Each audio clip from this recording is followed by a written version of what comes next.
Hindi po kompleto ang internal organs niya. Hindi ako sigurado pero parang hibla ng saging. Paano kaya namin makikita ang aming anak?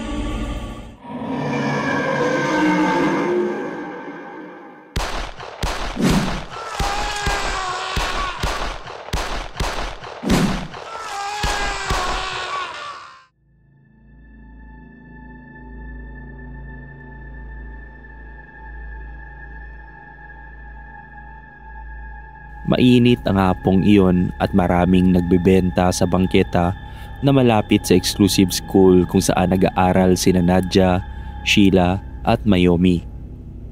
May tinatapos silang project at kailangan nilang bumili ng dagdag na mga styro sa kabilang kalye kaya tinawid nila ang bangketa. Dahil bago ang iPhone ni Nadia, maharot silang nagsiselfie at nagpicture-picture habang naglalakad sa hilera ng mga tindang street foods. Malakas makaganda ang filter na gamit nila sa phone kaya post dito, post doon ang mga dalaga.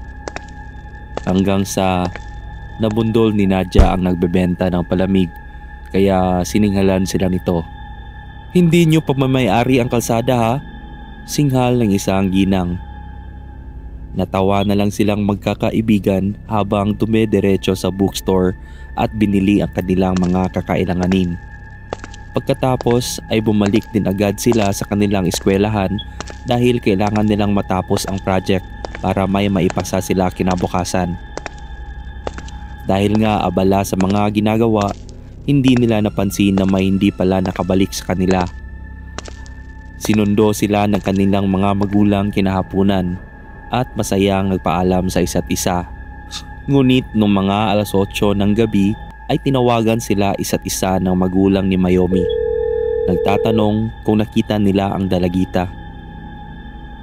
"Kasama namin siya buong maghapon, tita," sagot ni Nadia. "Pero bakit hindi pa siya nakakauwi?" Nasa eskwelahan pa rin daw ito at ang asawa dahil walang Mayomi na lumabas sa gate. Dahil umabot ng 10:00 na ay pinausisan ng mag-asawang Sandoval ang CCTV ng main entrance ng eskwelahan. Doon ay nakita nilang lumabas si Mayomi kasama ang mga kaibigan pero hindi ito kasama ng grupo nang bumalik. Tinawagan uli ng magulang ang mga kaibigan ng anak. "Nagpaalam ba sa inyo si Mayomi na may pupuntahan?" "Parang hindi po, tita. Hindi namin namalayan na may hindi pala nakabalik sa amin.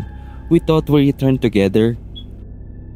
Nireport na rin ng mga magulang sa pulis ang pagkawala ng anak pero binawi rin dahil kinaumagahan ay pumasok na si Mayomi.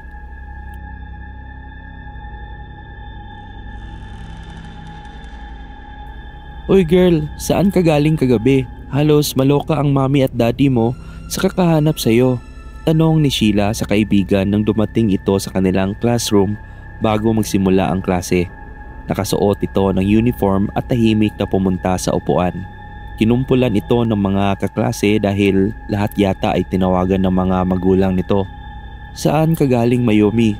Tanong ng guro nilang si Mrs. Alcantara. "Nakita na ba kayo ng parents mo?" Hindi naman alam ni Mayomi ang isasagot. Mukhang wala ito sa sarili kaya dinala ng guro sa klinik. Napapunta rin ng mga magulang nito doon. Nagtatanong nga rin ito kung ano ang nangyari, ngunit walang maisagot ang dalagita. Kaya inuwi na lamang ito ng mga magulang. Nagtaka naman ang buong klase sa naganap at sari-saring haka-haka ang naglipana. Baka raw may boyfriend si Mayumi o baka raw nag-away sila ng magulang. 4 na araw na nagpahinga ang dalagita bago ito bumalik sa klase. At hindi tulad ng masayahing Mayomi ay naging malamya ito.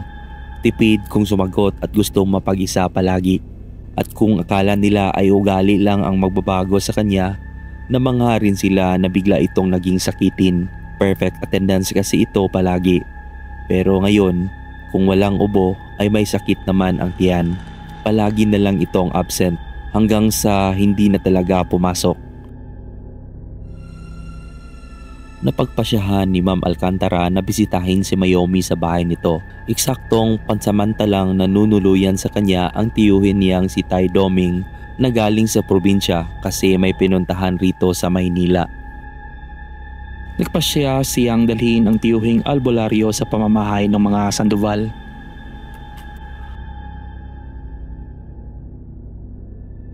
Magaling na albularyo itong tiyuhin ko, madam.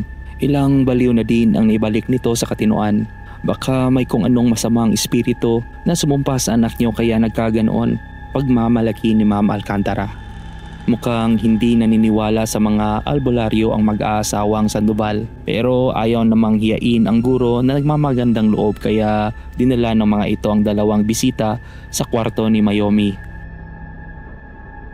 Naroon ang nangangayat na dalagita na mahimbing na natutulog.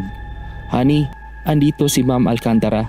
Gusto kang kumustahin," sabi ni Mrs. Sandoval sa anak sabay bigay ng halik sa noo ng dalagita. "Hindi siya ang anak niyo, madam," walang prenong sabi ng matandang albularyo pagkakita sa dalagita. "Bigyan niyo ko ng itak. Puputulin natin siya para makita niyong isang katawan ng saging yung nakahiga sa kama." Tiningnan ng mag-asawang Sandoval ang matanda na parang nababaliw ito. Siguro nainis din pero magalang na tumutol ang mga ito. Walang nagawa si Ma'am Alcantara kundi ang magpaalam na lamang. Isang linggo pagkagaling sa pamamahay ng mga Sandoval ay narinig ng buong klase na dinala umano sa ospital si Mayomi dahil malubharaw at hindi nagtagal pumanaw ito.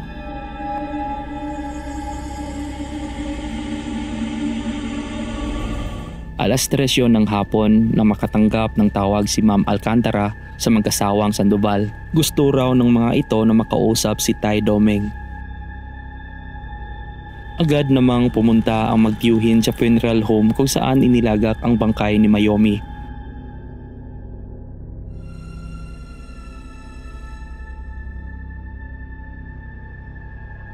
Kasama ang imbalsamador ay pinag-usapan nila ang bangkay. "Hindi po kumpleto ang internal organs niya. Hindi ako sigurado pero parang hibla ng saging."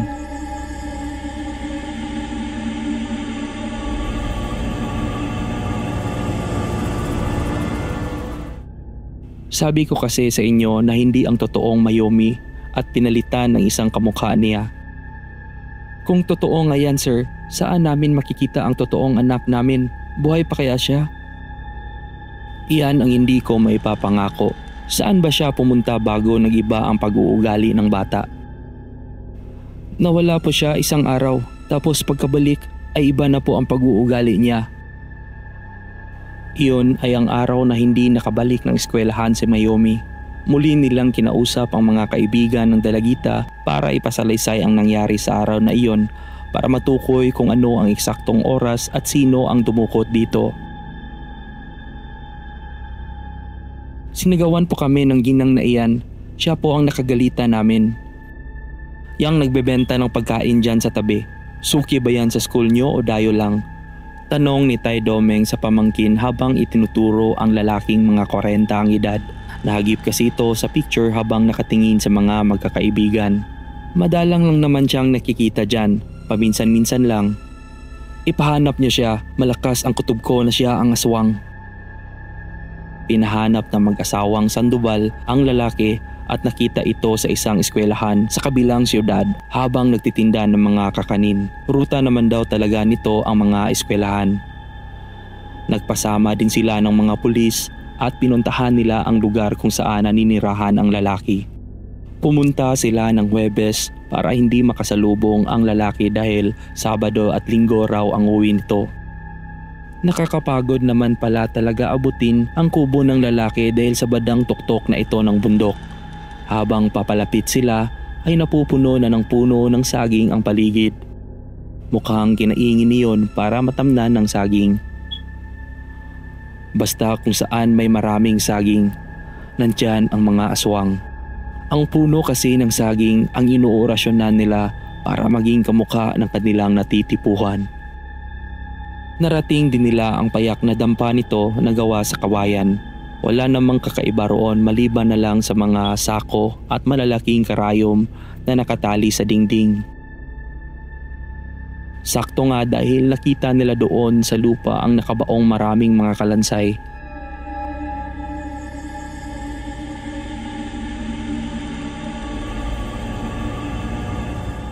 Paano kaya namin makikita ang aming anak? Iyak ni Mrs. Sandoval habang tinitingnan ang mga kalansay. Sino ang nagbigay sa inyo ng pahintulot na dumayo dito? Isang tanong ang nagpatigil sa lahat. Paparating ang lalaki na nagbebenta.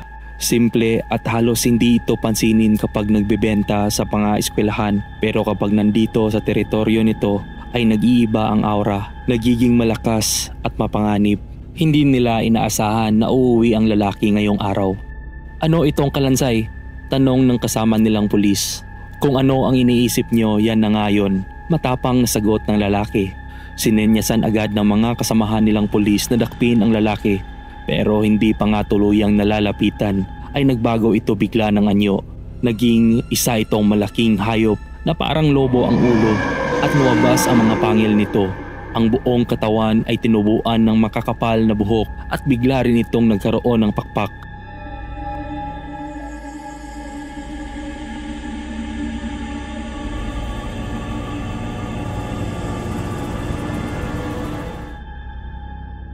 Bumunot agad ng baril ang mga pulis at pinaputukan ito, subalit hindi ito natamaan ng bala. Napakalakas ng aswang. Hindi ito magapi-gapi dahil marunong lumipad.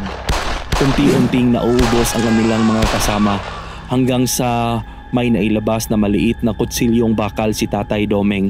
At iyon ang isinaksak ng matanda sa lalaki. Napahiyaw sa sobrang sakit ang aswang habang unti-unting lumalaki ang hiwa sa tagiliran nito. Umapoy ito hanggang sa naglagablab. Isang nakakakilabot na sigaw ang pumalahaw sa paligid habang tuluyang tinutupok ang lalaki ng apoy. At dahil nga wala silang matagpuang dalagita ay napagpasyahan na bumaba na lang ng bundok. Wala nang magawa ang mag-asawang Sandoval kundi ang tanggapin na wala na ang kanilang anak. Ang importante ay natapos na ang aswang na yon at wala nang mabibiktimang ibang tao.